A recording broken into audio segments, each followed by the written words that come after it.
Good afternoon, sir. Good afternoon, sir. Good afternoon. Good afternoon, sir. Good afternoon, sir. Good afternoon, sir. Good afternoon, sir. Good afternoon, बच्चे.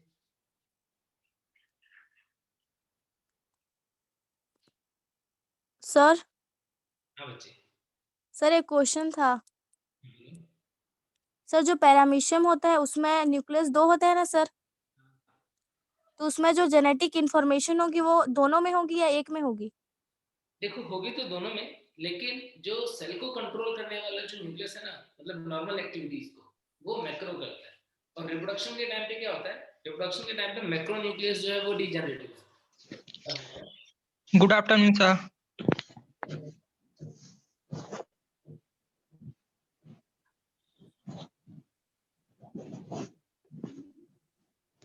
कुछ इस type का होता है paramecium.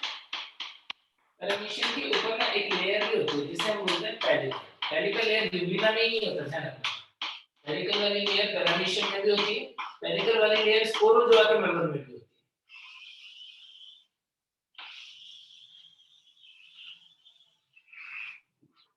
Cytosol. Cytosol means what? Cell wall. Cytokinesis से बनता है. फिर यहाँ से क्या करता है, ये वेक्यूल बनता है. तो ये वेक्यूल जो है इसके अंदर फूड है, काम की चीजें एब्जॉर्ब हो जाएंगी और रेस्ट वेस्ट जो है वो बाहर निकल जाता है. वेस्ट बाहर निकल जाता है. तो इस तरीके से तो ये खाना खाता है पैरामीशियम. यहाँ पर दो न्यूक्लियस होते हैं, एक बड़ा न्यूक्लियस जिसको हम मैक्रो न्यूक्लियस बोलते हैं और एक छोटा न्यूक्लियस जिसे हम माइक्रो न्यूक्लियस बोलते हैं. Macro nucleus and micro nucleus. Next organelles जो है वो सारे प्रोटीन्स में से कैसे होंगे, नॉन फोटोसिंथेटिक के ध्यान रखना. और कॉन्टेक्टाइल वैक्यूल जो है वो भी प्रेजेंट होगा. माइटोकॉन्ड्रिया वगैरह जो है वो भी प्रेजेंट होंगे. तो कुछ इस टाइप का स्ट्रक्चर होता है पैरामीशियम. ठीक है. ये जो मैक्रो न्यूक्लियस है, इसका काम क्या है, regulates the normal functions of cell. Normal functions of cell. ये मैक्रोन्यूक्लियस कैसे बना हुआ है? ये मैक्रोन्यूक्लियस एक्चुअल में बहुत सारे माइक्रोन्यूक्लियस के फ्यूज होने की वजह से बनता है. जब रिप्रोडक्शन का टाइम आता है तो मैक्रोन्यूक्लियस जो है वो डीजेनरेट हो जाता है. माइक्रोन्यूक्लियस अपनी कॉपी बनाते हैं और एक्सचेंज होते हैं पैरामीशियम्स के बीच में कॉन्जुगेशन वाली प्रोसेस. ठीक है. तो ये किसमें पार्टिसिपेट करता है, रिप्रोडक्शन और कॉन्जुगेशन. ठीक है. तो ये इंपॉर्टेंट है कि इनके अंदर दो न्यूक्लियस होता है, उसमें से छोटा वाला न्यूक्लियस जो है वो रिप्रोडक्शन में पार्टिसिपेट करता है और बड़ा वाला न्यूक्लियस जो होता है वो सेल की एक्टिविटी में पार्टिसिपेट करता है. ओके. Hello sir. तो आंसर माइक्रो होगा ना सर, माइक्रो न्यूक्लियस. क्या पूछा था तुमने? जेनेटिक इंफॉर्मेशन किसमें होती है? ठीक है, माइक्रो न्यूक्लियस कर दे भी पूछ रहे थे. हाँ yes sir. Hello sir. Wriggling moment का मतलब क्या होता है सर? रिगलिंग मोमेंट का होता है मतलब होता है जैसे जैसे मान लो एक अमीबा है, सॉरी एक यूग्लिना है. तो यूग्लिना जो है इसकी बॉडी कुछ इस तरीके से कॉन्ट्रैक्शन करते हैं, ऐसे मूव करेंगे, ऐसे करके मूव करेंगे, ऐसे ऐसे करके. तो ऐसे मूवमेंट को क्या बोलते हैं, रिगलिंग मूवमेंट. ठीक है. वेवलेंथ.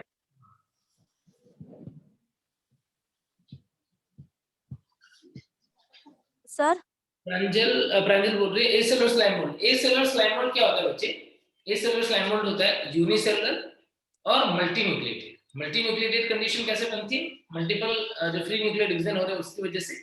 और इस कंडीशन को हम क्या बोल देते हैं, इस कंडीशन को बोल देते हैं हम प्लाज्मोडियम. ठीक है.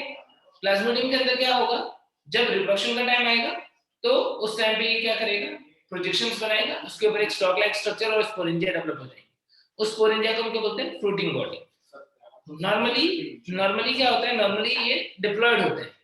जो ये सेलुलर स्लाइम मोल्ड है डिप्लॉयड है. तो स्पोर का फॉर्मेशन जो होगा वो मियोसिस के थ्रू होगा. फिर वो स्पोर जो है वो रिलीज हो जाते हैं. स्पोर जर्मिनेट जब करते हैं तो उनसे बन जाता है गैमेट. और इनके अंदर होता है आइसोगैमिक। दो टाइप के ऑर्गेनिज्म जर्मिनेट होकर के बन सकते हैं स्पोर में से, या तो वो अम्बुली हो सकते हैं और या फिर वो लॉन्ग सेल स्वार्म सेल्स हो सकती है। देखो क्या है ना कि कोई भी टॉपिक है उसके बारे में बहुत सारी चीजें हैं। यदि मेरे को एक ही टॉपिक पढ़ाना हो तो मैं तुम्हें इतना सारा पढ़ा दूं तुमको बहुत मजा आता है, लेकिन अपने काम का उतना है नहीं, बट स्टिल शॉर्ट में बता दे रहा हूं। फटाफट से देख लेना कि ऐसे मल्टीन्यूक्लियर टाइप का एसेलुलर स्लाइम मोड है। इसने क्या किया, इसने कुछ ऐसे प्रोजेक्शन जैसे बनाए और या फ्लो होने लगे एक तरीके से, अमीबा बहता है रूट जैसा। इसके ऊपर इसने डेवलप कर लिया स्पोर एंजिन यूनिसेल यूनिन्यूक्लियर। फिर क्या होगा, इसके अंदर मियोसिस के थ्रू क्या बन रहा है स्पोर्स। ये खुद कैसा था, ये खुद 2n था, ये प्लस ये एसेलुलर स्लाइम मोड कैसा था 2n था। इसने जो स्पोर्स बनाया वो कैसे बनाया, मियोसिस। कैसा होगा, n होगा, n स्पोर बनते हैं। स्पोर के ऊपर थिक वॉल है, ये ब्रेक हुआ, फ्रूटिंग बॉडी जो है वो ब्रेक हो गई और इसने स्पोर्स को रिलीज कर दिया। ये स्पोर्स कैसे हैं, ये स्पोर्स थिक वॉल है, ऐसा लगता है कि ऑर्नामेंटेशन जैसा होता है। सेलुलोसिक थिक वॉल है ये स्पोर्स के ऊपर, सेलुलोसिक वॉल। ठीक है, इस सेलुलोसिक वॉल की वजह से क्या होता है, ये टफ कंडीशन में भी अपने आप को बचा पाता है। ठीक है, जब ये स्पोर जनरेट होंगे, स्पोर कैसा है हैप्लॉइड, जब ये स्पोर जनरेट होंगे, ब्रेक हो गई इसकी वॉल, बाद में फेब्रुलर कंडीशन जब मिली तो इसके अंदर से निकल गया, इसके अंदर से निकल गया छोटा सा अमीबा जैसा ऑर्गेनिज्म। क्या बोलेंगे इसको हम, अमीबुली, ऐसा कुछ लेकिन छोटा। और ये अमीबुली जो है वो फिर माइटोसिस करेगा तो बहुत सारे क्या बनेंगे, अमीबा लाइक ऑर्गेनिज्म बनेंगे, अमीबुली बनते हैं। क्या है ये अमीबुली या मिक्स अमीबा भी होता है, मिक्स अमीबा।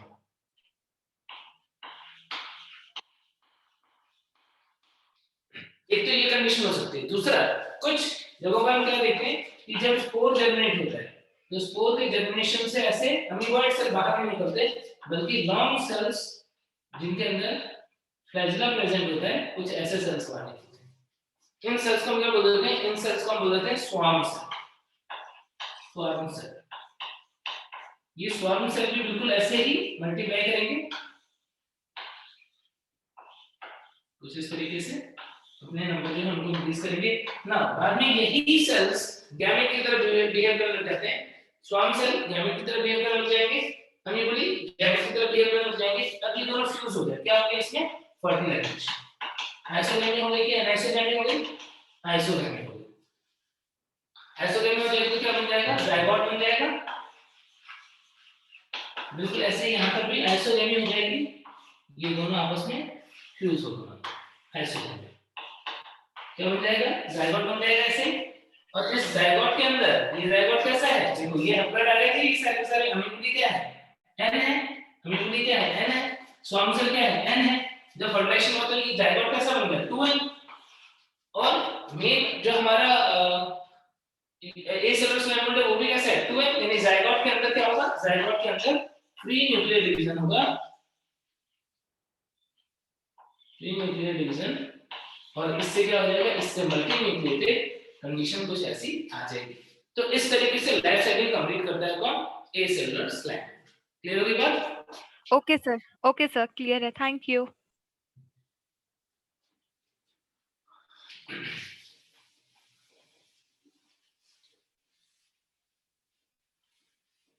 आगे बढ़े क्या, प्रोटिस्टा वाला पार्ट हमने कंप्लीट कर लिया था। आज हम पढ़ेंगे नेक्स्ट। हाँ सर, जो स्लीपिंग सिकनेस डिजीज है और अफ्रीकन स्लीपिंग सिकनेस डिजीज है, वो क्या दोनों सेम है? हाँ, एक ही बात है। स्लीपिंग सिकनेस होता है मोस्टली अफ्रीका में ही देखने को मिलता है, इसलिए हम उसे अफ्रीकन स्लीपिंग सिकनेस ही बोलते हैं। ठीक है, नेक्स्ट देखो आप, kingdom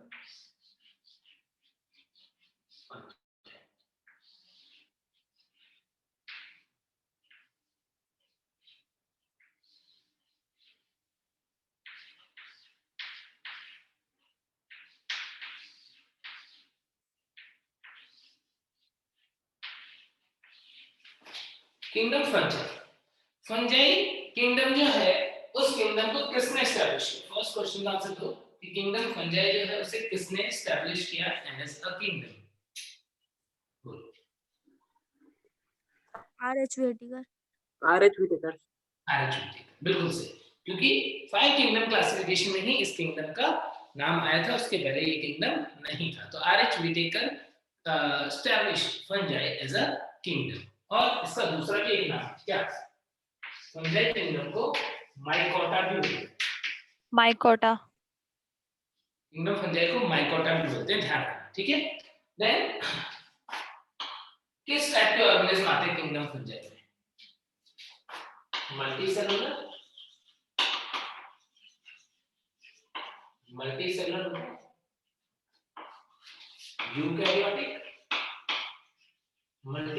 eukaryotic,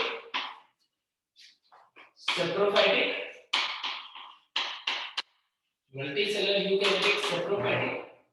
organisms having loose tissue level of organization। पढ़ा था हमने पहले भी, loose tissue level of organization। तो ऐसे सारे ऑर्गेनिज्म जो है उन्हें किंगडम फंजाई में रखा गया है। इनके अंदर सेल वॉल प्रेजेंट होता है कि नहीं होता है? सेल वॉल प्रेजेंट होता है कि नहीं होता है? हाँ सर। नहीं होता। क्यों सेलुलोज का बना होता है कि नहीं होता है?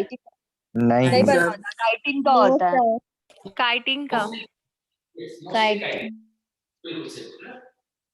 तो multicellular eukaryotic saprophytic organism having loose tissue level of organisation are classified in fungi. ठीक है, इतनी बातें क्लियर हो गई सबको? देन एक दो पॉइंट ध्यान रखना। Father of mycology, what is mycology? What is mycology? Say study of fungi. Study of fungi. Yes, study of fungi. Study of fungi। कौन के अध्ययन को माइकोलॉजी बोलते हैं। और father of mycology Antoine Michel. अब सर जो ऊपर वाला लाइन उसको 1 टाइम और रिपीट कीजिए ना। ये वाला line yes sir. Kingdom fungi में किस टाइप के ऑर्गेनिज्म आते हैं, ये लाइन में रिपीट नहीं करूंगा बच्चे, ये तो हमने पहले भी पढ़ा हुआ है 5 किंगडम क्लासिफिकेशन के टाइम पे। तुम रिपीट करो कैसे जीव होते हैं फंजाई में। बहुकोशिकीय। बहुकोशिकीय, प्रोकैरियोटिक की यूकैरियोटिक? यूकैरियोटिक। पोषण कैसा होता है उसके अंदर? पोषण कैसा होता है फंजाई के अंदर? सेप्रोफाइट। सेप्रोफाइटिक। हाँ। सेप्रोट्रॉफिक। और इनके अंदर कौन से लेवल का ऑर्गेनाइजेशन होता है? ढीले ऊतक स्तर का होता है ना, loose tissue level organisation present होता है। ठीक है, ठीक है ना, इसमें कोई भी नई बात नहीं है, ये सारी वही बातें जो हमने पढ़ ली ऑलरेडी हमने पढ़ी हुई है। माइकोलॉजी कवकों का अध्ययन, और father of mycology Indian Antony Micheli. और एक और भी इंपॉर्टेंट बात की बात करो, फादर ऑफ इंडियन माइकोलॉजी तो EJ Butler is father of Indian mycology. ऐसे सब चीजें पूछते नहीं है वैसे इसमें। Then let's talk about the habit. कहां पर मिलेगा फंजाई? कहां पर मिलेगा तुम्हें? प्रेजेंट और गौर में जगह में। Dead and decaying organism. कहां पे? grows well in moist, warm and dark places। ज्यादातर कहां पर ग्रो करते हैं? Moist, warm and dark places. देखा गया कई बार क्या करते हैं, जैसे मान लो हमने क्या किया, कुछ खाने का उसके अंदर एक टिफिन था, उसमें खाना आया था, खाना रखा हुआ था, टिफिन बंद रह गया और हम कुछ दिनों के लिए बाहर चले गए, हम उस टिफिन को क्लीन करना भूल गए, उसके अंदर कुछ खाना या बचा हुआ खाना रखा हुआ था और कुछ दिन के लिए बाहर चले गए और फिर आए। अब टिफिन को खोलोगे तो क्या होगा? टिफिन के अंदर तुम्हें बहुत सारा फंगस दिखेगा। तो उस फंगस को ग्रो करने के लिए क्या चाहिए था? एक तो मीडियम चाहिए था जहां से वो न्यूट्रिशन ले पाए, क्योंकि मृतोपजीवी है ना, तो मृत पदार्थ या कुछ ऐसा पोषक पदार्थ चाहिए जहां से वो न्यूट्रिशन ले पाए। और उसको बंद था, लाइट नहीं, उसको लाइट की जरूरत नहीं है। डिब्बा क्या था? बंद था, बंद डिब्बे के अंदर ही हो गया, यानी कि उसमें लाइट की रिक्वायरमेंट नहीं है।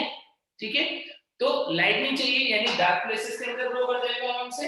और यदि मॉइस्ट और वार्म कंडीशन हो, तुमने देखा होगा कि खाना जल्दी खराब कब हो जाता है, फंगस वगैरह ज्यादा ग्रो कब कर जाते हैं, फंगस एवं बैक्टीरिया भी, जब नमी वाला कंडीशन हो, टेम्परेचर ज्यादा हो और नमी हो, उस टाइम पे हम देखते हैं कि बहुत जल्दी से वहां पर फंजाई या बैक्टीरिया वगैरह ग्रो करते हैं। तो वो grows well in moist, warm and dark places. It means कि नमी वाले अंधेरे वाले स्थानों पर ये जल्दी से ग्रो करते हैं। और कहां पर मिलेंगे? प्रेजेंट इन, तब मिट्टी में होते हैं क्या? मिट्टी में होते हैं क्या? सॉइल। पानी में होते हैं क्या? वाटर। मिट्टी में होते हैं, पानी में होते हैं। देन और कहां पे मिलेगा? एयर में भी होता है क्या? हवा में भी होते हैं क्या फंजाई? बोलो। Yes sir. Yes sir. खाना तुमने रखा था, टिफिन बंद था या कोई खाना खुला हुआ रखा है, तो उसके अंदर फंगस कहां से है? हवा में आप स्पोर के फॉर्म में प्रेजेंट हो, तो हवा में हो सकते हैं उसके स्पोर्स वगैरह। देन किसी भी प्लांट के ऊपर हो सकता है क्या? कौन? Yes sir. और प्लांट की सरफेस पे भी हो सकता है और अंदर भी हो सकता है। इन और on plant, in plant and animals, plant और एनिमल्स के अंदर भी प्रेजेंट हो सकता है एज पैरासाइट और सिम्बायोटिकली। सिम्बायोटिकली किसके अंदर प्रेजेंट होता है, बता सकते हो क्या? Lichen. Yes, lichen fungi present as symbiont with algae।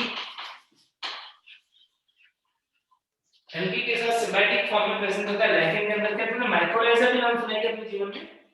Yes sir. Yes sir. उसमें क्या होता है? fungi is present in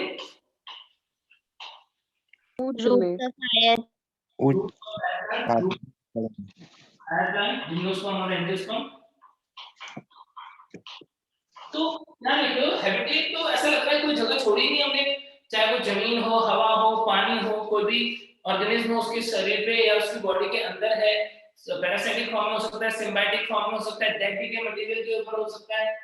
ठीक है, तो हम क्या देख रहे हैं? हम देख रहे हैं कि ये तो हर जगह पर ही मिल जा रहा है, फंजाई जो है वो तो हर जगह पर ही मिल जा रहा है। और ऐसे ऑर्गेनिज्म को हम क्या बोलते हैं जो हर जगह पर मिल जाता है?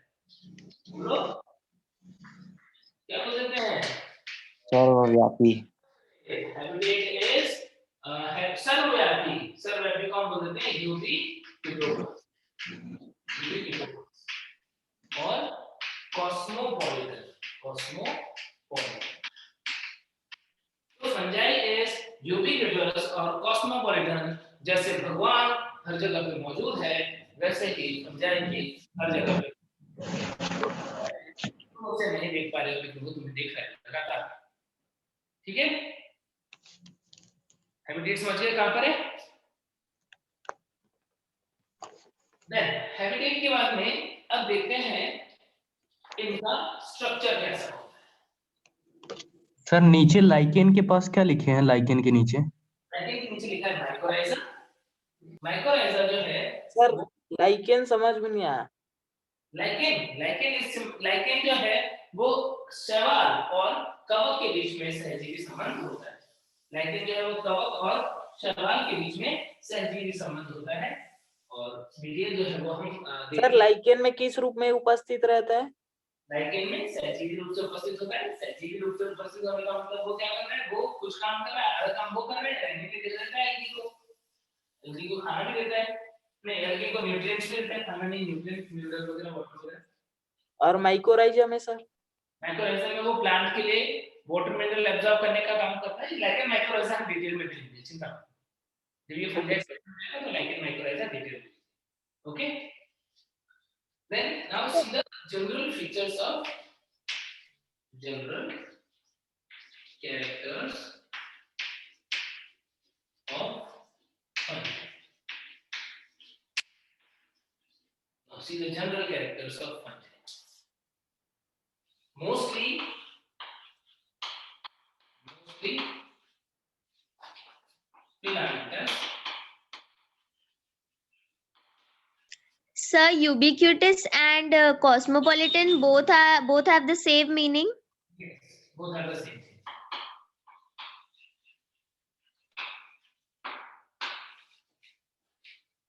मोस्टली कैसे होते हैं? फिलामेंटस होते हैं, मल्टी सेलुलर होते हैं. क्या कोई एक्सेप्शन है? क्या कोई एक्सेप्शन है? Yes, sir.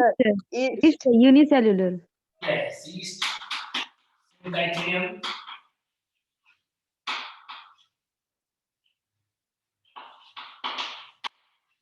और unicellular. तो मोस्टली तो मल्टी सेलुलर और फिलामेंटस टाइप के होते हैं, लेकिन कुछ जो हैं वो यूनिसेलुलर भी होते हैं. एग्जांपल ध्यान रखना है, yeast, सिनकाइट्रियम.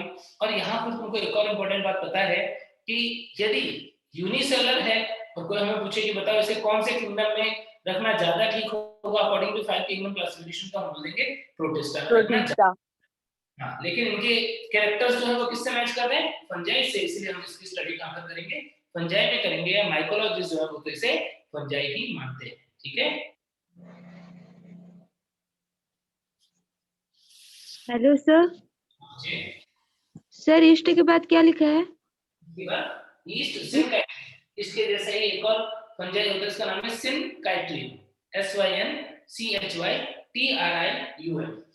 Okay sir. Okay sir. Okay sir.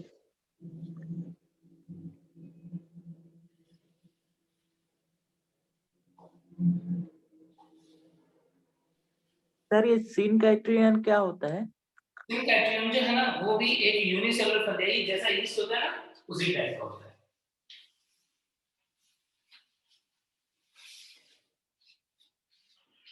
अब देखो इनके अंदर सेल वॉल जो है वो प्रेजेंट होता है कि एब्सेंट? प्रेजेंट. Mostly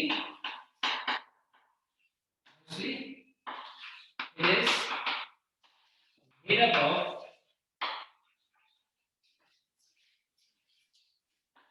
chitin.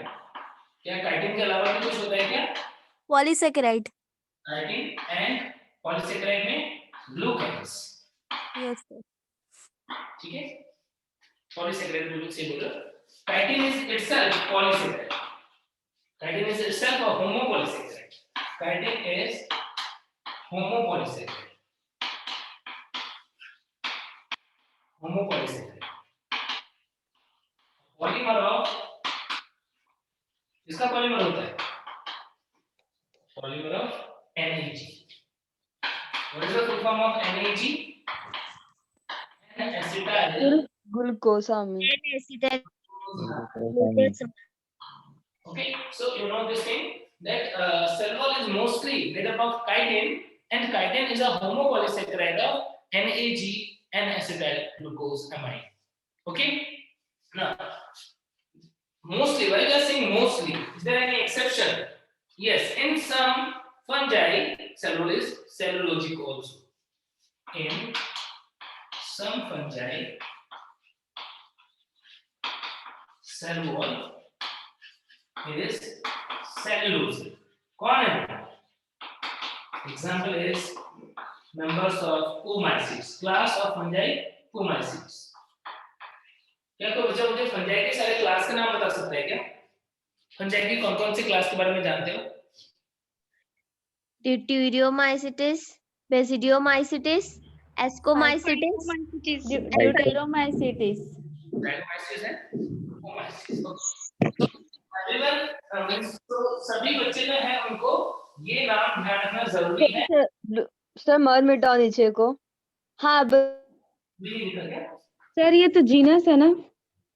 क्या चीज? नहीं, ये जीनस नहीं है बच्चे, माइसिटीज. ध्यान रखना, जैसे फाइसी वैसे ही माइसिटीज. किसमें लगता है? क्लास में लगता है. माइसिटीज जो है वो किसमें लगेगा? क्लास में लगेगा. ध्यान रखना. सर ओमाइसिस भी क्लास ही है फंगाई का? सब क्लास बिल्कुल से, सब क्लास. फाइकोमाइसिस क्लास के अंदर दो सब क्लास हैं, ओमाइसिस और ज़ाइगोमाइसिस. देखो क्लास के नाम अभी मैं लिख रहा हूं, तुमको ध्यान रखना है, तुमको याद रखना है, ये बहुत इंपॉर्टेंट है. स्टार्टिंग से लेकर के पता होना चाहिए कि क्लास और ऑर्डर भी ध्यान रखना जिस ऑर्डर में लिख रहा हूं. क्या? फाइकोमाइसिस. एक क्लास जो है वो फाइकोमाइसीट्स, और इस फाइकोमाइसीट्स को दो सब क्लास में डिवाइड किया हुआ है। दो सब क्लास कौन-कौन से फाइकोमाइसीट्स में आते हैं? oomacytes and zygomacytes। तो एक तो हमको ये फाइकोमाइसीट्स क्लास का नाम पता पड़ गया, इसमें दो सब क्लास है oomacytes और zygomacytes। दूसरा ascomycetes, तीसरा basidiomycetes and चौथा deuteromycetes। ड्यूटेरोमाइसिटिस। तो जिस भी बच्चे को फंजाई के क्लास के नाम नहीं याद थे वो जरूर से इसे ध्यान रखोगे, ये हमको बार-बार काम आएगा। ठीक है, तो यहाँ पर अभी मैंने क्या बोला कि यहाँ पर ये वाला जो क्लास है इसके अंदर क्या होता है? सेल वॉल सेलुलोसिक होता है। ये वाला क्लास जो है ज्यादातर हम देखते हैं कि पानी के अंदर मिलता है। इस क्लास के ज्यादातर मेंबर जो है वो पानी के अंदर मिलते हैं। तो एक्वेटिक कंडीशन में मिलता है, सेलुलोसिक सेल वॉल होता है, फ्लैजिला भी प्रेजेंट होते हैं इनके अंदर, इसलिए इसे हम एल्गल फंजाई भी बोलते हैं। ये oomacytes को हम क्या बोलते हैं? Algal fungi. क्यों? क्या ये एल्गी जैसी प्रॉपर्टी रखता है? क्या है एल्गी जैसी प्रॉपर्टी? क्या है oomacytes के पास एल्गी जैसी प्रॉपर्टी? कि ये पानी में रहता है, इसके अंदर सेलुलोसिक सेल वॉल होता है, प्रेजेंट है ना? लव सेप्रोफाइटिक का मतलब होता है मृतोपजीवी। सेप्रोफाइटिक होने का मतलब होता है मृतोपजीवी, जो मृत पदार्थों के ऊपर एंजाइम स्रावित करते हैं, उसे डिकम्पोज करते हैं और फिर जो पोषक पदार्थ होते हैं उन्हें अवशोषित कर लेते हैं, उन्हें हम सेप्रोफाइट कहते हैं। ओके, क्लियर है इतनी बातें? ठीक है, नेक्स्ट देखो इसके बाद सेल वॉल समझ में आ गया सब बच्चों को? सेल वॉल के बाद इनके सेल वॉल में एक स्पेशल स्ट्रक्चर भी होता है, जिसे बोलते हैं हम लोमासोम। क्या तुमने लैमेलोसोम नाम की चीज पढ़ी थी कभी अपने जीवन में?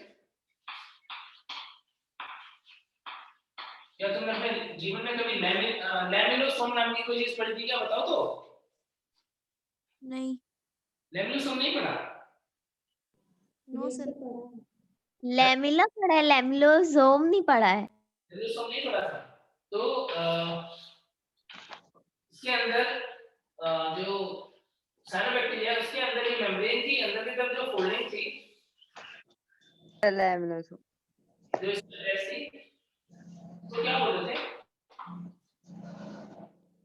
पेरिफेरल लैमिनोसोम, क्या? साइनोबैक्टीरिया के अंदर मिसोसोम, मिसोसोम लैमिनोसोम, पेरिफेरल लैमिनोसोम सर। पढ़ा है सर, पढ़ा है। पढ़ा है सर। लेकिन ना फिर भूल जाते हैं सब। सर फेरेंजियल आप में स्पेलिंग जो अलग लिखे हैं ना सर, तो इसीलिए। अब वो ठीक है, लैमेलोसोम होता है, उससे मिलता जुलता नाम है, इसलिए कंफ्यूज मत होना, इसलिए बता दिया मैं तुमको पहले, मतलब बड़ा तुमको दोनों एक ही दिखने लगे। लैमेलोसोम इज डिफरेंट थिंग। जब मैं बच्चों को देखता हूँ ना ऐसे, उनको कुछ पूछा और बताया, थोड़े टाइम पहले आता नहीं, मुझे वही गाना याद आता है, भूल गए सब कुछ, याद नहीं अब कुछ, बस एक बात मैं भूल गई। Hello sir. हाँ बोलो जी। वो सर ये जो फाइकोमाइसिटिस है उसमें आप उसको आप मतलब किस दो वर्ग में क्यों बांटे फिर से उसको? वो हम पढ़ेंगे डिटेल में, वर्ग में क्यों बांटा, किसका क्या कैरेक्टर वैसा पढ़ेंगे, है ना? सर oomacytes एक बार और बताइए ना। क्या चीज? oomacytes क्या बताऊं?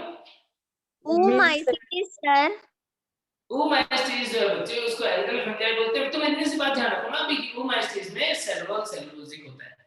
अभी तो इतनी सी बात बताई ना oomacytes के बारे में, सिर्फ ये बताया कि फाइकोमाइसिट्स को हम दो पार्ट में डिवाइड कर लेते हैं, oomacytes और zygomacytes, और oomacytes को हम एल्गल फंजाई बोलते हैं। क्यों बोलते हैं? क्योंकि इसके अंदर फंजाई एल्गी जैसा कैरेक्टर है, सेल वॉल सेलुलोसिक होना, पानी में प्रेजेंट होता है, फ्लैजिला वगैरह भी प्रेजेंट है।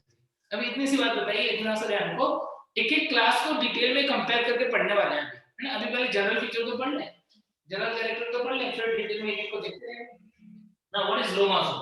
लोमासोम होता है ये सेल वॉल है, इसका बना हुआ है काइटिन और ग्लूटास प्रेजेंट है।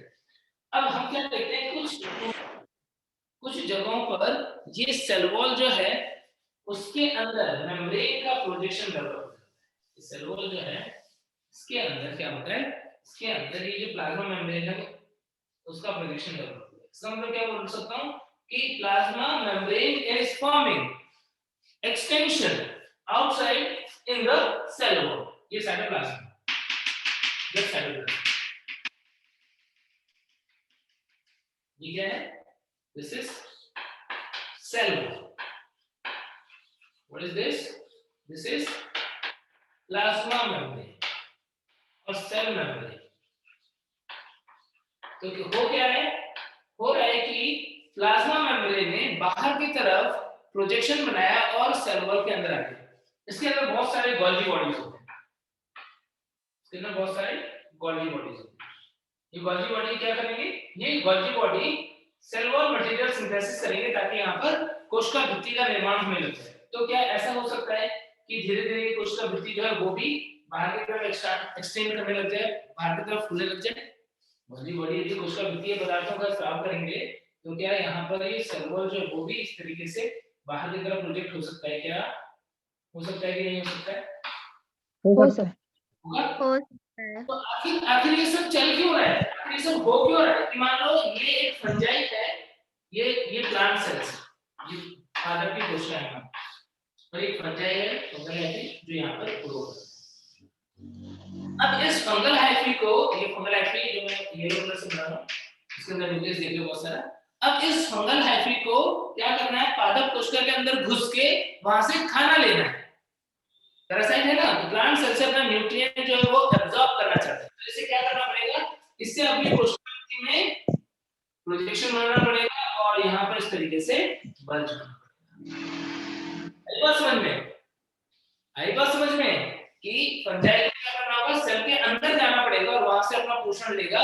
तो इसके पास कुछ ना कुछ ऐसा तरीका होना चाहिए जिससे कि जहां पे जरूरत पड़े वहां पर ये सेल वॉल को अंदर की तरफ या बाहर की तरफ प्रोजेक्ट कर पाए और किसी भी स्ट्रक्चर को पेनिट्रेट कर पाए। उस काम में ही हेल्प करता है कौन, ये लोमासोम। लोमासोम धीरे धीरे क्या करता जाएगा, बाहर की तरफ सेल वॉल बनाता जाएगा, एक्सटेंड होता जाएगा और इस तरीके से बल्जिंग बना सकता है। समझ गए क्या? तो लोमासोम का फंक्शन क्या हो गया, लोमासोम का फंक्शन हो गया कि ये सेल वॉल सिंथेसिस को हेल्प करता है, सेल वॉल को एक्सटेंड करने में हेल्प करता है। This structure is lomasome. इस लोमासोम के अंदर क्या है, गोल्गी बॉडी, और ये क्या है, किसमें हेल्प कर रहा है lomasome, cell wall synthesis, new cell wall synthesis में हेल्प करता है। क्या सब बच्चों को बात क्लियर होगी लोमासोम के बारे में कि लोमासोम जो है वो क्या है, यह कोशिका झिल्ली का बाहर की तरफ कोशिका भित्ति में प्रोजेक्शन है, प्रवर्ध है, प्रोजेक्शन ऑफ प्लाज्मा मेम्ब्रेन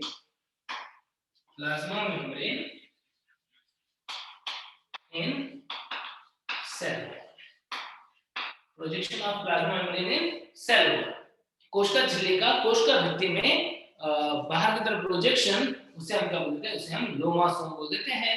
वो इस तरीके से कोशिका भित्ति को एक्सटेंड होने में हेल्प करता है। क्या क्लियर होगी बात? ये स्ट्रक्चर ये स्पेशल स्ट्रक्चर है, इसलिए हेलो सर एक बार और रिपीट कर दीजिए ना, नेटवर्क इशू के समझ नहीं आया मेरे को। बताओ कि इसमें तुम्हें कौन सी बात लग रही है जो समझ नहीं आई? अटक रहा था सर, बता दीजिए ना एक बार। ओके रिपीट कर देता हूं। क्या होता है कि कोशिका झिल्ली बाहर की तरफ प्रोजेक्ट हो जाती है, इसके अंदर कोशिका भित्ति के अंदर। इस प्रोजेक्शन को ही हम क्या बोल देते हैं, लोमासोम बोल देते हैं। इस लोमासोम के अंदर गोल्गी बॉडी होंगी जो new cell wall material synthesise करने का काम करेगी। ठीक है, ये लिखा है यहाँ पर, projection of plasma membrane in cell wall किसमें हेल्प करता है, cell wall synthesis, new cell wall material बनाने में। ठीक है भाई? Okay sir.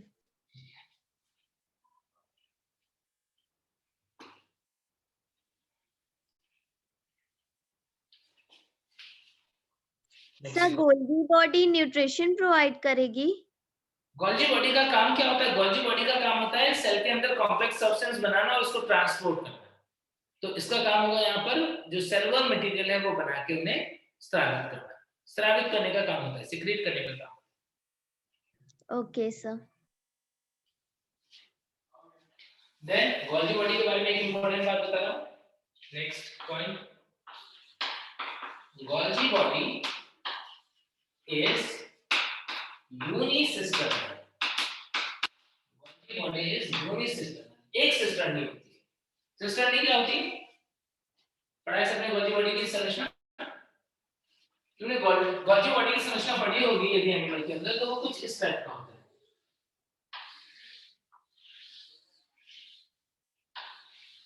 एक के ऊपर एक ऐसे बने हुए होते हैं क्या? सिस्टर्नी। ये है cisternae, flat sac like structure cisternae. Cisternae के अलावा ये इंटरकनेक्टेड भी होते हैं। सिस्टर्नी के अलावा इनके पास जो है वो ट्यूब्यूल्स वगैरह हो सकते हैं कुछ इस टाइप से।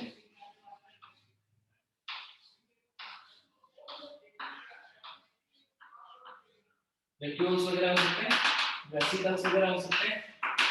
तो कुछ इस टाइप की स्ट्रक्चर होती है गोल्जी बॉडी। हम ये स्ट्रक्चर हम डिटेल में तो पढ़ेंगे कहां पर? ये डिटेल में हम पढ़ेंगे सेल वाले चैप्टर में। तो यहाँ पर क्या देख रहे हो? इस डायग्राम में मैंने 3 सिस्टर्नी बनाई है, लेकिन जो फंजाई होते हैं उनके अंदर गोल्जी बॉडी में सिर्फ कितनी सिस्टर्नी होती है? 1।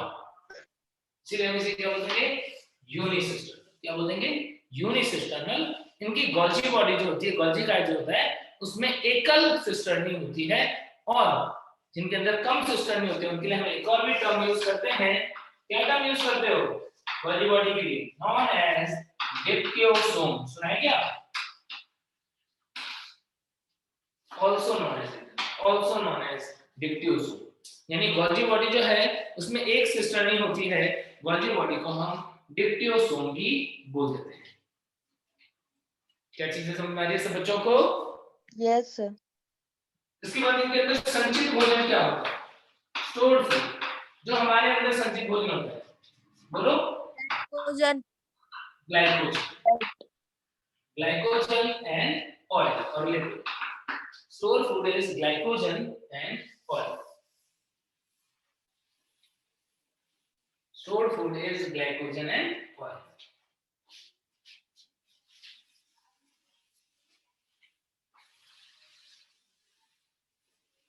अब इनके अंदर सेल डिवीजन के का एक बहुत ही इंटरेस्टिंग पॉइंट है कि सेल डिवीजन जब होता है तो उस टाइम पे माइटोसिस जब होता है तो उस टाइम पे न्यूक्लियर मेम्ब्रेन डिसअपीयर नहीं होती है।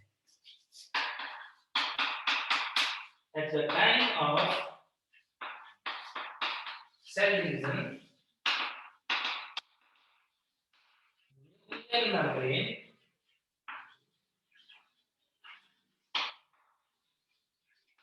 remains intact.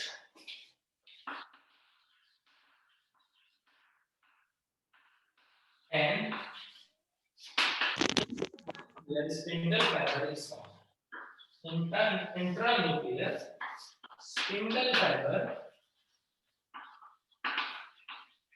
is formed. Nuclear membrane intact रहेगा और इंट्रान्यूक्लियर स्पिंडल फाइबर जो है उसका फॉर्मेशन होता है कब? जब सेल डिवीजन हो रहा होगा उस टाइम पे। तो इसको बोलते हैं नॉन एज, इस प्रोसेस को बोलते हैं कैरियोकोरोसिस।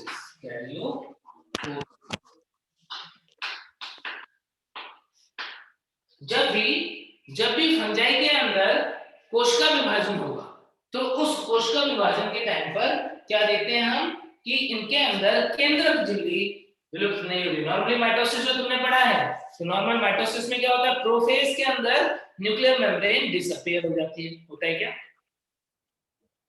नॉर्मल माइटोसिस होता है तो क्या होता है? प्रोफेज में न्यूक्लियर मेम्ब्रेन डिसअपीयर हो जाता है। स्पिंडल फाइबर जो कहाँ बनते हैं? वो साइटोप्लाज्म में बनते हैं। लेकिन यहाँ पर हम क्या देख रहे हैं? यहाँ पर हम देख रहे हैं कि न्यूक्लियर मेम्ब्रेन डिसअपीयर नहीं होगा, न्यूक्लियर मेम्ब्रेन डिसअपीयर नहीं होगा और स्पिंडल फाइबर कहाँ पर बनेंगे?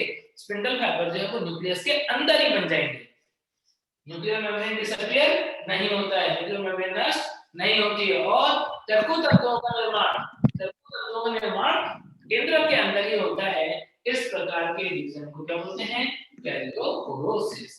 सर मतलब फंजाई में कोशिका विभाजन के समय केंद्रक के अंदर तंतुओं का इसके अंदर टर्को तंतुओं का निर्माण होता है तथा केंद्रक झिल्ली विलुप्त नहीं होती है इसे कैरियोपोरोसिस कहा जाता है।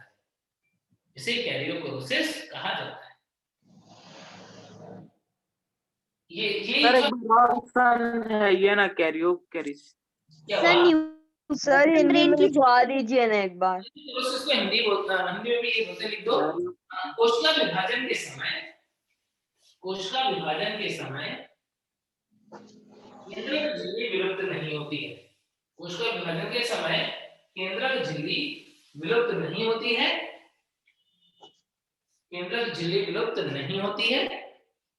तथा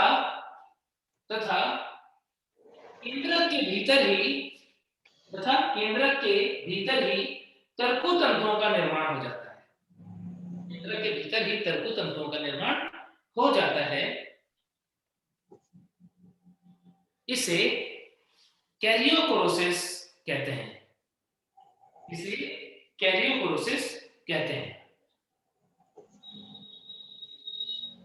सर एक बार और बोलिए। सर इसमें केंद्रक झिल्ली विलुप्त हिंदी में भी लिखा दीजिए ना। है तो अभी बोल के सर।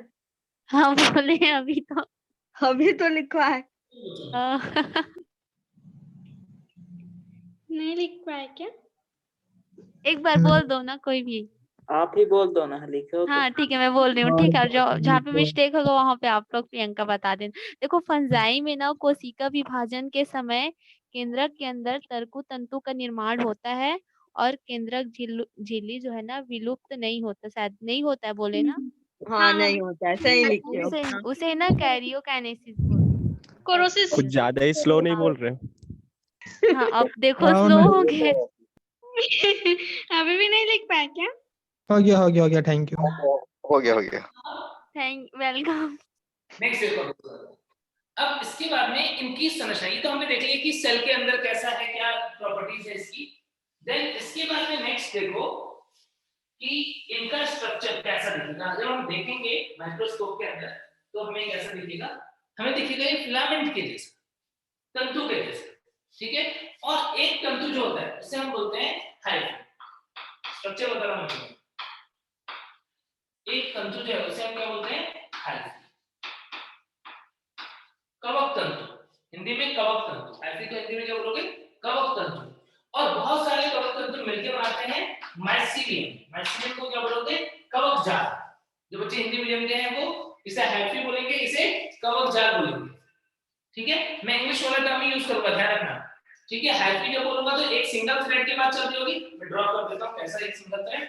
जब मैं हाइफी बोल रहा हूं तो मेरे दिमाग में क्या चल रहा है? मेरे दिमाग में चल रहा है कुछ ऐसा एक कवक का तंतु है, थ्रेड लाइक स्ट्रक्चर। और जब मैं माइसीलियम बोलूंगा तो फिर इसका मतलब क्या होगा? मेरे दिमाग में चल रहा है कि बहुत सारे फंजाई जो हैं वो पास-पास में प्रेजेंट हैं। कुछ इस तरीके से उन्होंने क्या कर रखा है? जाल जैसा बना।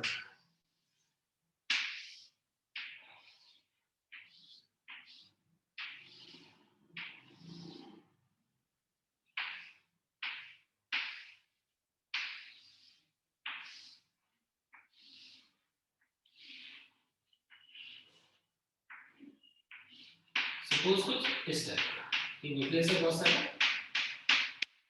तो एकल जो तंतु है, सिंगल जो थ्रेड है उसको हम बोल देते हैं हाइफी। और बहुत सारे कवकों का जो जाल बनेगा, कवक तंतुओं का जो जाल बनेगा जिसे हम क्या बोलते हैं? उससे बोलेंगे माइसीलियम।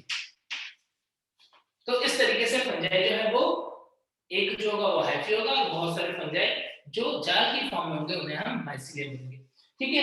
अब ये हाइफी जो है वो भी दो टाइप का, ब्रांच हो सकता है, अनब्रांच हो सकता है। मोस्टली हम देखते हैं कि हाइफी जो है उनके अंदर ब्रांचिंग्स प्रेजेंट होती है। ब्रांच अनब्रांच दो टाइप के हो सकते हैं। लेकिन यहाँ पर यदि हम हाइफी की बात करें तो दो टाइप के हाइफी हो सकते हैं। एक हो सकता है एसेप्टिक। एसेप्टिक वर्ड का मीनिंग क्या लग रहा है? जिनके अंदर क्या नहीं है? सेप्टा नहीं है, पट नहीं है। पट रहित, और दूसरा सेप्टेट जिसके पास क्या प्रेजेंट है, जिसके पास पट जो है वो प्रेजेंट है। पट क्या होता है, बीच में सेल वॉल का प्रेजेंट होना, पट। ठीक है, तो ए सेप्टेट हिंदी में हो रहा है पट रहित, सेप्टेट पटयुक्त। ओके, तो यहाँ पर जो डायग्राम बनाया था वो डायग्राम किसका था, वो डायग्राम ए सेप्टेट वाला था, इनके अंदर सेप्टा एब्सेंट है। तो सेप्टा एब्सेंट रहेगा तो क्या एक बहुत सारे न्यूक्लियस हो जाएंगे। अब मुझे ये बताओ ये जो ए सेप्टेट है सिनसाइटिक है कि सिनोसाइटिक है? क्या तुम सिनसाइट और सिनोसाइट वर्ड के बारे में जानते हो? सिनसाइट और सिनोसाइट सुनाई थे ये वर्ड, ये दोनों वर्ड के बारे में सुनाई थे पहले कभी? सर हिंदी में भी। सर चलो जानते हो तो फिर बताओ क्या होता है सिनसाइट और क्या होता है सिनोसाइट?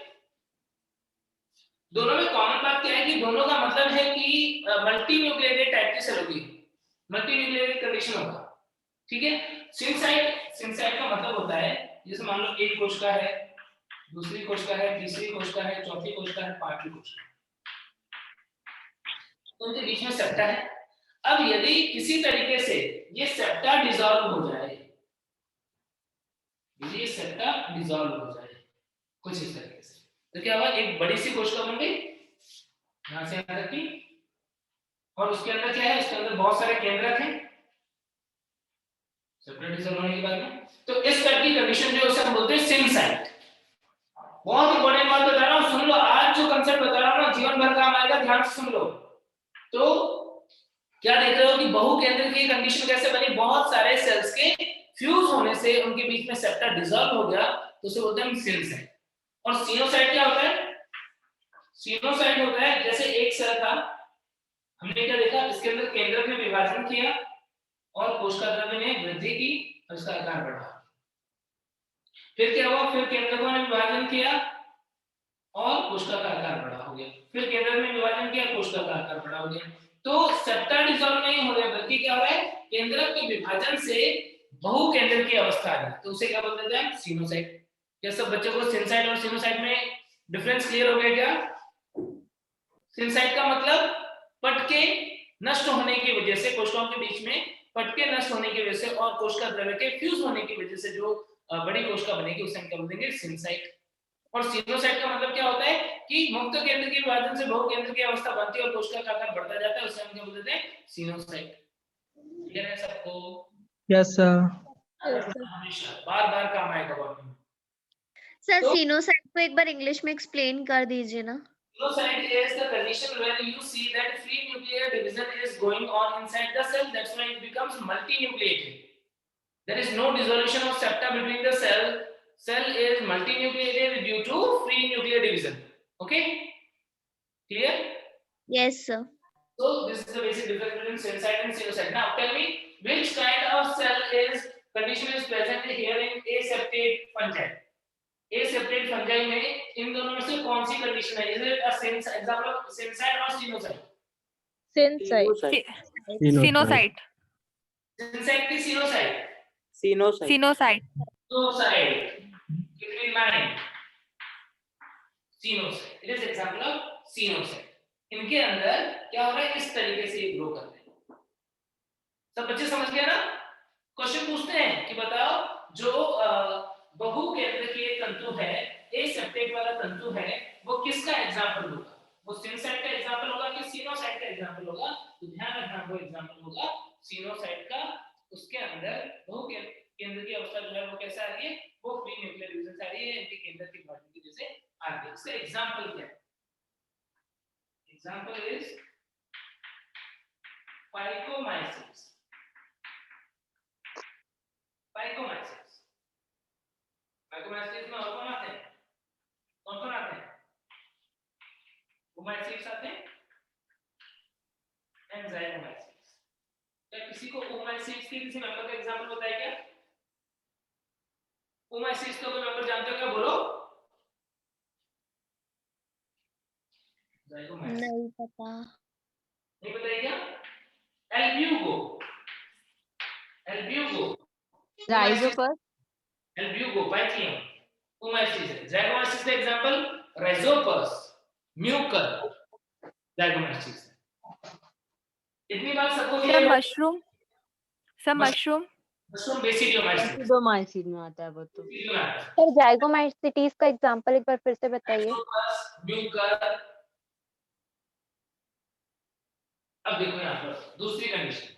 सर ओमाइसीटीज का एग्जांपल क्या बताए थे? ओमाइसीटीज का एग्जांपल मैंने एल्ब्यूको बताया है अभी, और जाइगोमाइसीटीज का एग्जांपल राइजोपस और म्यूकर बताया है। Okay okay sir, thank you. Septate वाला कंडीशन, यदि कोशिकाओं के बीच में सेल वॉल उपस्थित है, पट उपस्थित है, तो जिस तरह तो कैसा होगा ये, यूनिसेलुलर कि मल्टीसेलुलर? मल्टीसेलुलर फिलामेंटस टाइप का है। Multi cellular. क्या ये यूनिसेलुलर है क्या? एक हाइफी तो यूनिसेलुलर है यहाँ पे, एक हाइफी तो यूनिसेलुलर है, लेकिन जो फंजाई होगा उसके अंदर ऐसी बहुत सारी हाइफी होंगी। अब यहाँ पर है, फिर इसकी ब्रांचिंग है, तो क्या हो जाएगा, तो वो ऑटोमेटिकली मल्टीसेलुलर हो जाएगा। ये मत समझना कि यूनिसेलुलर फंजाई होंगे, नहीं, बहुत सारे हाइफी होंगे तो मल्टीसेलुलर ब्रांचिंग की वजह से। सर मल्टी न्यूक्लियर बोल सकते हैं क्या? मल्टीन्यूक्लियर बोलोगे, बिल्कुल बोलोगे बच्चे, 100% बोलोगे, बिल्कुल सही है तुम्हारा सोच। ठीक है, तो यहाँ पर सेप्टेट वाला जो है उसमें क्या देख रहे हो, उसके अंदर बीच में कोशिकाभित्ति होने की वजह से, पट होने की वजह से कुछ इस टाइप से वो फंजाई जो है वो बन जाता है। और इसका एग्जांपल क्या हो जाएगा, इसका एग्जांपल हो जाएगा बाकी के सारे। कौन कौन से उनके अलावा बोलो, एस्कोमाइसीट्स, बेसिडियोमाइसीट्स,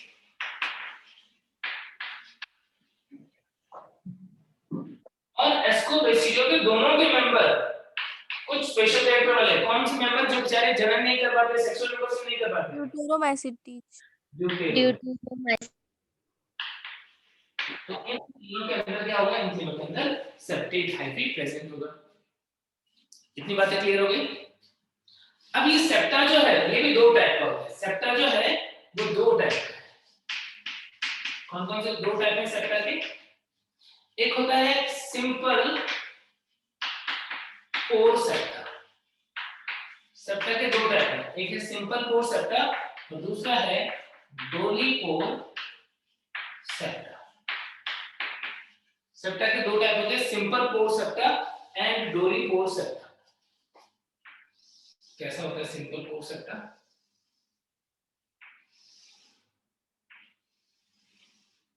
ये सेल वॉल है, हमने देखा कि बीच में जो है वो पट है, लेकिन इस पट के अंदर एक छोटा सा छेद है, पोर है, न्यूक्लियस है। छेद इतना बड़ा नहीं कि न्यूक्लियस यहां से ट्रांसफर हो जाए। ठीक है, तो यदि ऐसा कोई सेप्टा है जिसके अंदर एक छोटा सा पोर है, जिसकी वजह से आसपास के सेल में चीजों का ट्रांसपोर्टेशन जो है इजीली हो पाएगा, तो इसे बोल देते हैं हम सिंपल पोर। सिंपल पोर। और ये सिंपल पोर के अंदर कई बार एक क्रिस्टलाइन स्ट्रक्चर यहाँ पर प्रेजेंट होता है, इसे हम बोरोनियन बॉडी बोलते हैं। यहाँ पर एक छोटा सा डॉट बनाया है मैंने बीच में, सब बच्चे ध्यान से सुन, यहाँ पे एक छोटा सा डॉट जो बीच में बनाया है क्रिस्टलाइन स्ट्रक्चर, इसे बोलते हैं बोरोनिन बॉडी। बोरोनिन बॉडी। तो इस टाइप का जो सेप्टा होता है उसे हम बोल देते हैं सिंपल पोर सेप्टा। Hello sir. हाँ बच्चे, मतलब सर जो फाइकोमाइसीटीज है वो अपटी है, बाकी जो तीनों है एस्कोमाइसीटीज, बेसिडियोमाइसीटीज, ड्यूटेरोमाइसीटीज वो अपटी है। नहीं समझ में आया क्या बोला तुमने? सर जो सेप्टेट है ना उसमें तीनों एग्जांपल्स आ रहे हैं ना, एस्कोमाइसीटीज, बेसिडियो, तो मतलब ये तीनों इसके अंतर्गत आ गए, और ओनली ये जो फाइकोमाइसीटीज है वो इसमें आ गया है। ये हाँ बिल्कुल। अब ये तो सिंपल पोर सेप्टा देखा, ऐसे ही डोरी पोर सेप्टा की जब मैं बात करूंगा तो आखिर वो कैसे अलग है कि वहां पर जो दो कोशिकाओं के बीच में पोर बनेगा, ये जो सेप्टा है, ये सेप्टा के थ्रू जो बीच में छेद बनता है यहाँ पर, वो थोड़ा अलग टाइप का होता है। वो कैसा होता है, वो जैसा कॉलर होता है उस टाइप के स्ट्रक्चर में यहाँ पर पोर का फॉर्मेशन होता है। ऐसा देखिएगा कुछ इस तरीके से कॉलर जैसा होता है।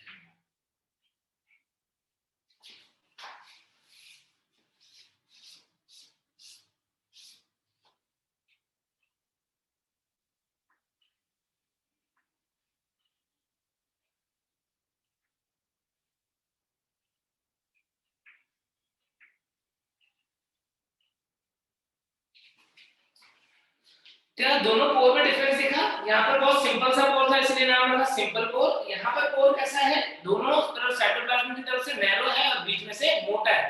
ऐसा समझ लो कि मान लो ये दीवार है, एक रूम ये है, एक रूम इसके पीछे है ना। मैंने क्या किया, मैंने इस दीवार के अंदर एक सिंपल सा छेद कर दिया, तो वो हो गया सिंपल पोर।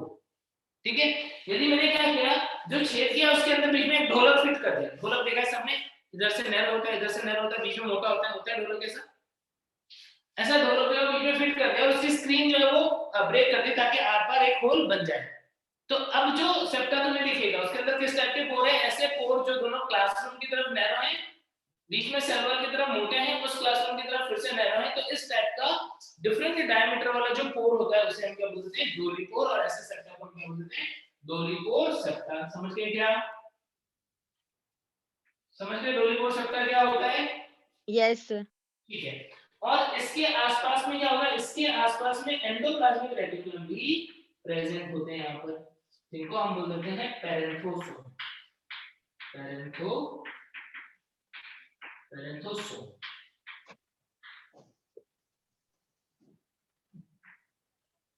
डोली पोर सेप्टा जो है इसके आसपास एंडोप्लाज्मिक रेटिकुलम जो है वो एक जाल जैसा बनाता है, जिसे हम क्या बोल देते हैं? पैरेंथोसोम बोल देते हैं। ठीक है।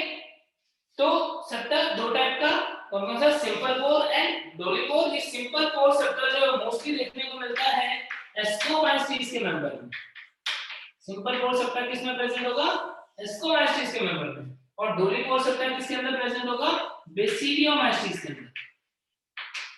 बेसिडियोमाइस्टीज।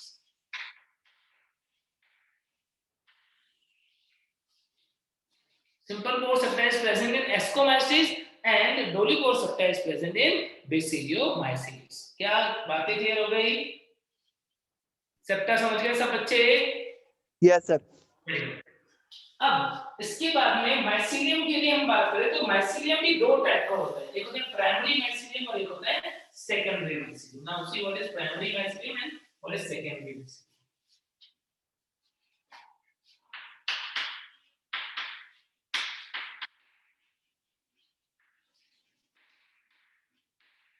Types of mycelium. One is primary mycelium.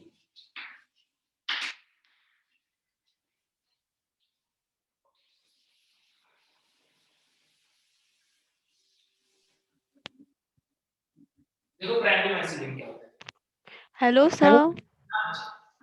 Sir थोड़ा सा बस और पूछ रही हूँ सर, यहाँ पे जो ओरोनिन बॉडी लिखे हैं क्या? Woronin body, yes, WORO, yes. Sir ये मतलब इसको थोड़ा सा बताइए ना, ये जो ओरोनिन है। पोर के अंदर बीच में एक क्रिस्टलाइन स्ट्रक्चर होती है जिसका काम होता है ट्रांसपोर्टेशन को थोड़ा सा रेगुलेट करना, ताकि जो भी चीज ट्रांसपोर्ट हो रही है उसे रेजिस्टेंस मिले, कम चीजें जो है या थोड़ा चेक रहे उनके ऊपर, वो काम होता है ओरोनिन। सर जैसे सर रूम के अंदर आप बताए तो ऑक्सीजन जैसे कि क्या बताया मैंने? सर रूम के अंदर आप बता रहे थे ना ऐसे पोर होगा तो ऐसे। उस होल के बीच में भी क्या है, उस होल के बीच में एक पत्थर रखा हुआ है।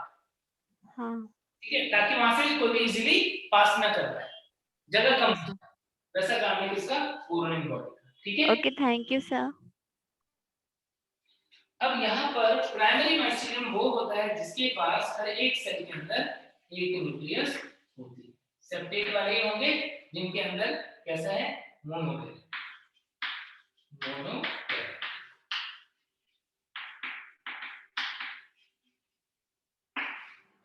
उसे हम प्राइमरी माइसीलियम बोलते हैं। सेकेंडरी माइसीलियम क्या होता है? सेकेंडरी माइसीलियम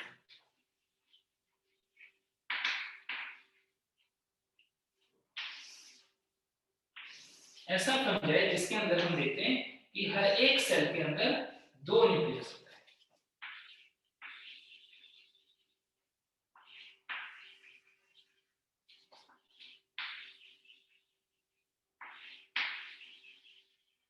यानी सेल्स कैसी हैं? डाइकैरियोटिक टाइप की हैं। उससे हम क्या बोलते हैं? उससे हम बोलते हैं सेकेंडरी माइसीलियम।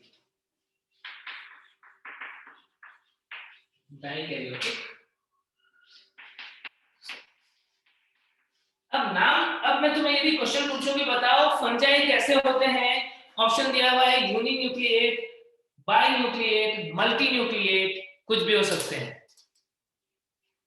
बताओ फंजाई कैसे होते हैं? Uninucleate, binucleate, multinucleate या कुछ भी हो सकते हैं। Multi nucleus. कुछ भी हो सकता कुछ भी हो सकते हैं। कुछ भी हो सकता है। एक न्यूक्लियस ऑल वाला, ऑफ दिस। दो न्यूक्लियस वाला भी हो सकता है, और बहुत सारे न्यूक्लियस वाला भी, ये सब्जेक्ट जो था वो मल्टी न्यूक्लिएटेड था, तो किसी भी टाइप का हो सकता है। अब ये प्राइमरी माइसीलियम जो है वो किसके अंदर प्रेजेंट होता है? प्राइमरी माइसीलियम और सेकेंडरी माइसीलियम। देखो ये सेप्टेट है, सेप्टेट है मतलब किसके अंदर? एस्कोमाइसिस और बेसिडियोमाइसिस के अंदर। तो primary mycelium is the main stage और dominant stage in the life cycle of एस्कोमाइसिस।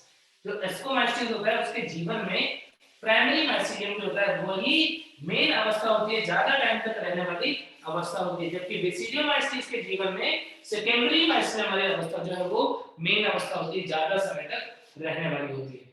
यहाँ पर प्राइमरी माइसीलियम की इंपॉर्टेंट पॉइंट क्या है? इन एस्कोमाइसिस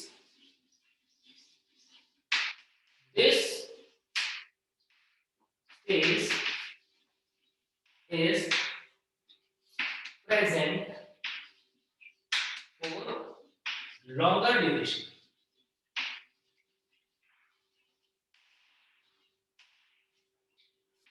Secondary mycelium is for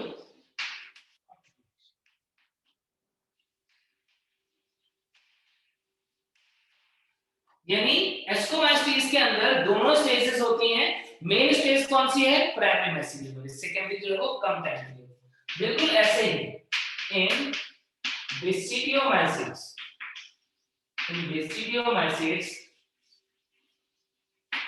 उसमें क्या होता है? उसके अंदर secondary mycelium is the main stage. Secondary mycelium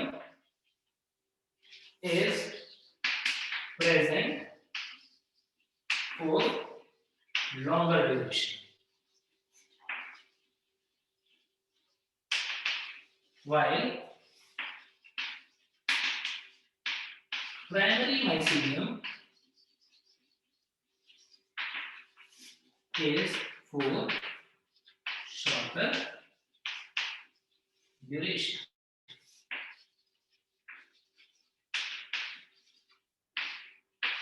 अब ये प्राइमरी माइसीलियम और सेकेंडरी माइसीलियम बन कैसे रहा है उसकी बात हम थोड़ी देर बाद में करेंगे, नेक्स्ट लेक्चर में करेंगे। लेकिन अभी तुम इतना ध्यान रखना कि एस्कोमाइसिस और बेसिडियोमाइसिस इनके अंदर प्राइमरी माइसीलियम भी होता है, सेकेंडरी माइसीलियम भी होता है।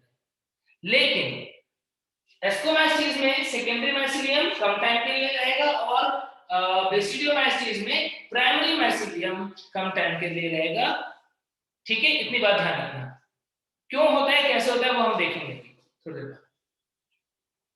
क्या माइसीलियम के दोनों टाइप समझ में आ गए? प्राइमरी माइसीलियम का मतलब सारे के सारे न्यूक्लियस जो है वो सारे के सारे सेल जो है वो यूनिन्यूक्लिएटेड होंगे। सेकेंडरी माइसीलियम में सारे के सारे सेल बाइन्यूक्लिएटेड होंगे। कुछ बच्चे सोच रहे हैं कि सर ये दो न्यूक्लियस अलग अलग कलर से क्यों बनाए, एक डार्क बना दिया और एक व्हाइट और एक ग्रीन, इस टाइप का क्यों बनाया? तो वो भी तुम्हें पता पड़ेगा कल के लेक्चर में। इरेज कर दूं? Yes sir. Yes sir. Syncyte नहीं है बच्चे, सेप्टा प्रेजेंट है तो उसे हम सिंसाइट या वो नहीं बोलते हैं, कौन सा सेप्टा नहीं होता है, मल्टी न्यूक्लिएटेड कंडीशन होगी तभी हम बोलेंगे। या तो सेप्टा जो है वो ऐसा हो जो अलाउ कर रहा है कंटिन्यूटी ऑफ साइटोप्लाज्म, तो फिर हम बोलते हैं। ठीक है, तो यहाँ पे सिंसाइट कंडीशन नहीं होती है फंजाई में। अब नेक्स्ट देखो, फंजाई के अंदर जनरल कैरेक्टर्स तो हमने देख लिए सारे। अब देखते हैं फंजाई के अंदर रिप्रोडक्शन।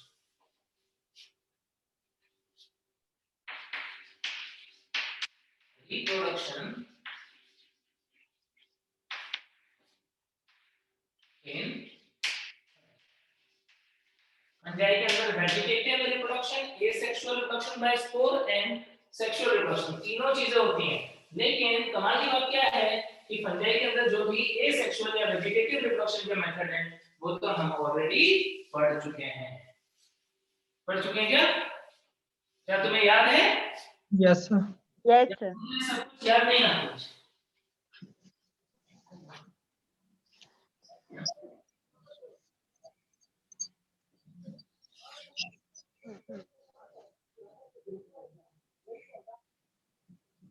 देखो तो फिर वेजिटेटिव रिप्रोडक्शन,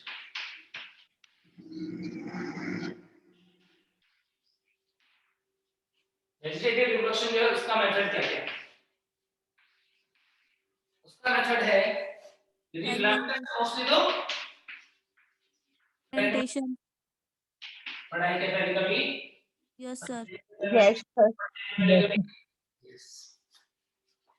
दूसरा मेथड बडिंग,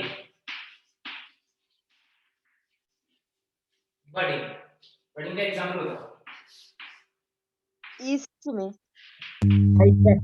हाइड्रा ऐसे बोल दो क्या? Yes sir. उसके अंदर बडिंग होती है। ये कोई यूनिसेलुलर फॉर्म है तो क्या उसके अंदर बाइनरी फिजन भी हो सकता है क्या? Yes sir. क्या होता है बताइए क्या? एग्जांपल साइजोसेकेरोमाइस, साइजोसेकेरोमाइस।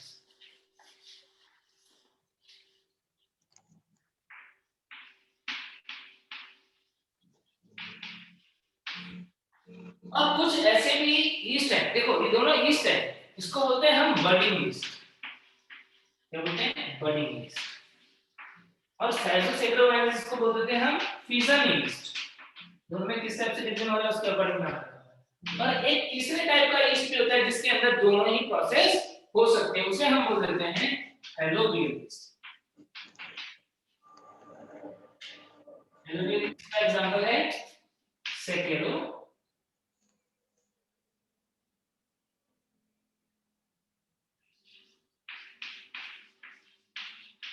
माइकोइड्स।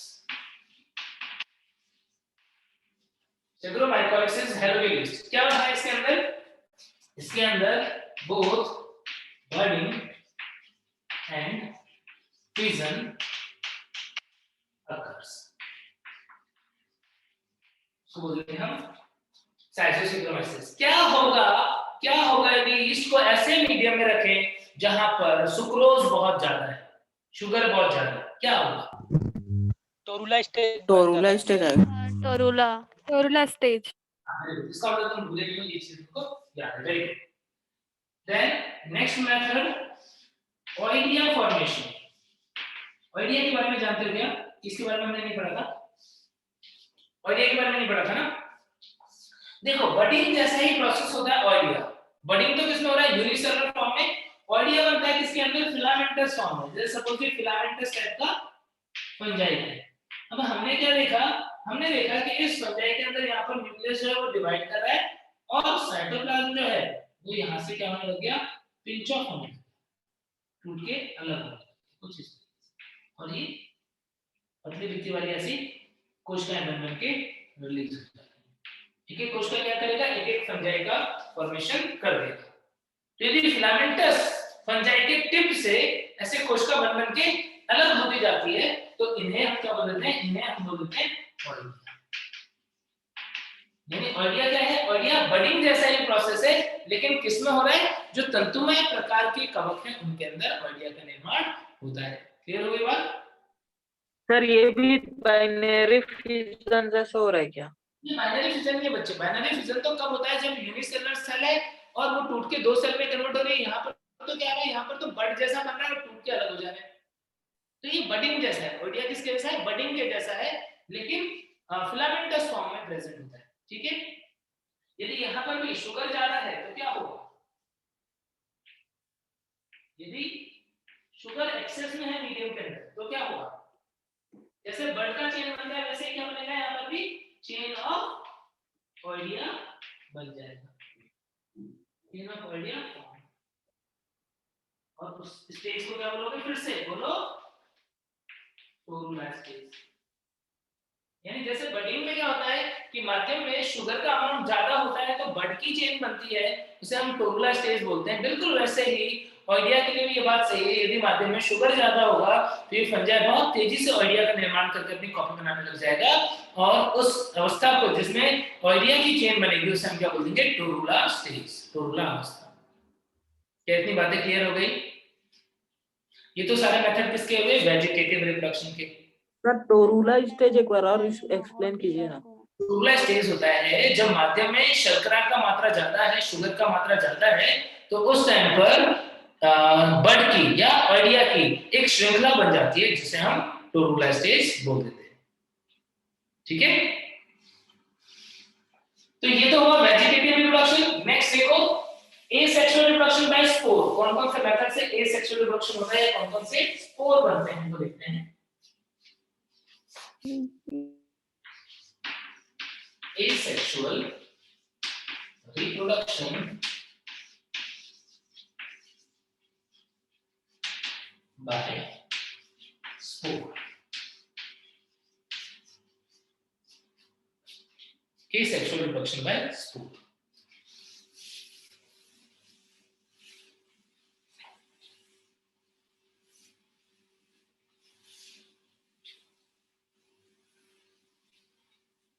देखो इनके अंदर डिफरेंट टाइप के स्पोर्स का फॉर्मेशन होता है। हमने पहले भी पढ़ा हुआ है।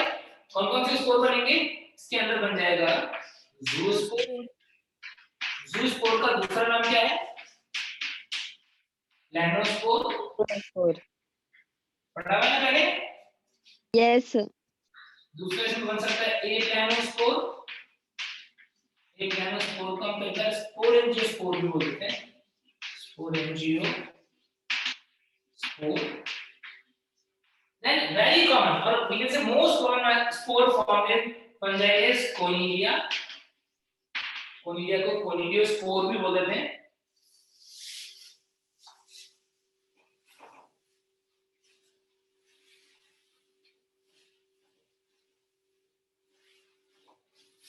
Conidia.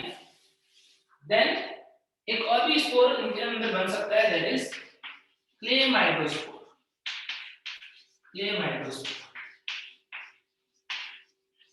अब इनमें से ये जो 3 स्पोर है इनके बारे में हमने पढ़ा हुआ है पहले, कैसे बनते हैं, क्या होता है। ज़ूस्पोर कौन सा है? जो मोटाइल होता है, चरैमा टाइप का स्पोर होगा वो ज़ूस्पोर होगा। और ज़ूस्पोर जो है वो देखने को मिलता है उसके अंदर, बताओ ज़ूस्पोर से स्पोर जो है वो तैर सकता है कि उड़ सकता है कि चल सकता है? चल सकता है।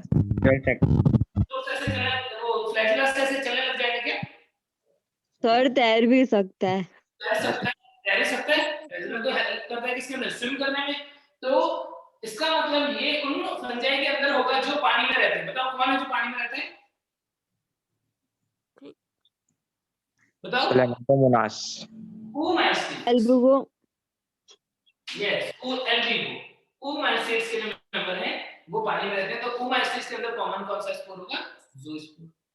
ठीक है, ज़ाइगोमास्टिड्स कॉमनली पानी में रहते हैं। तो ज़ाइगोमास्टिड्स के अंदर मेंबर होता है ज़ाइगोमास्टिड्स के सर राइजोपस। म्यूकर। उनके अंदर कौन सा स्पोर बनेगा? Non motile एप्लैनोस्पोर। कोनिडिया किसके अंदर? कोनिडिया बनेगा एस्कोमाइसिटिस। न्यूरोस्पोरा। यस, एस्कोमास्टिड्स के अंदर। And Claviceps Aspergillus sir. हां यस।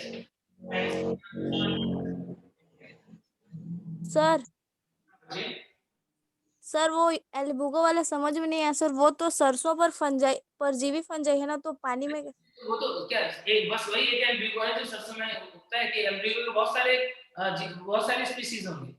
हाँ यस सर। एल्बुगो पैरासाइटिक भी होता है जो सरसों में उगता है। ठीक है, नेक्स्ट क्लेमाइडोस्पोर की बात करें तो क्लेमाइडोस्पोर जो है ये बनता है फॉर्म्ड इन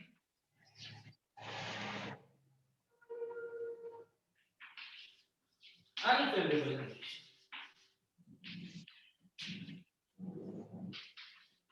प्रतिकूल परिस्थिति में बनने वाला जो स्पोर है उसका एक एग्जांपल है क्लेमाइडोस्पोर। क्या इसके बारे में हमने पहले पढ़ा था कि नहीं पढ़ा था? क्लेमाइडोस्पोर को बताया हुआ है कि नहीं? शायद ये नहीं बताया। सपोज ये एक राइजोपस, ये एक फंजाई है, तो हम क्या देखते हैं प्रतिकूल परिस्थिति में इसकी कुछ कोशिकाएं जो है वो अपने चारों तरफ मोटी मिट्टी बना लेती है कुछ इस तरीके से, और मोटी मिट्टी बना करके क्या करेगी? चुपचाप से पड़ी रहेगी। वो टिप पे भी हो सकती है, वो बीच में भी कहीं हो सकती है। मोटी वाली मोटिलिटी वाले जो कोशिका है स्पोर है, इन्हीं के हम क्या बोलते हैं, ये है क्लेमाइडोस। क्लेमाइडो मोटिलिटी वाले स्पोर जो प्रतिकूल परिस्थिति में बनते हैं, ऐसे हम क्या बोलते हैं, क्लेमाइडोस्पोर। और ऐसे स्पोर तुम्हें देखने को मिल सकते हैं राइजोपस। मैंने तुम्हें बता दिया कि एस्कोमास्टिस में किस तरीके से रिप्रोडक्शन होगा, एसेक्सुअल, बेसिडियम में कैसे होगा, ड्यूटेरो में कैसे होगा, सारी चीजें बता दी मैंने तुमको। कैसे ज़ूओस्पोर ओमास्टिस में, एप्लेनोस्पोर ज़ाइगोमास्टिस में, कोनिलिया एस्कोमास्टिस में और कुछ ड्यूटेरोमास्टिस में, बेसिडियम में कोई स्पोर हमने पढ़ा ही नहीं। बाकी वेजिटेटिव रिप्रोडक्शन का मेथड है वो तो फिलामेंटस फॉर्म में कहीं पे भी किसी में भी मिल सकता है। क्या सबको एसेक्सुअल रिप्रोडक्शन के डिफरेंट मेथड्स पता पड़ गए क्या? Yes sir. अब सेक्सुअल रिप्रोडक्शन और सारी क्लासों को कंपेयर करते हुए पढ़ लेंगे नेक्स्ट लेक्चर में। ठीक है, क्लियर है ये बातें सबको? घर पे जाके जरूर से रिवाइज करना है। अभी क्लास के बाद में मैंने तुमको बताया हुआ है, यदि ये चैप्टर रोज के रोज पढ़ रहे होगे, रिवाइज कर रहे होगे तो चीजें बहुत आसान लगेगी। यदि तुमने रख दिया एक बार कि पढ़ लेंगे एग्जाम के पहले, तब तक सब साफ हो चुका होगा। ठीक है, तो जरूर से ध्यान देना इस बात को। Yes sir. Okay sir, thank you sir. Okay sir, thank you sir. Thank you sir. हो जाएगी ना प्लीज।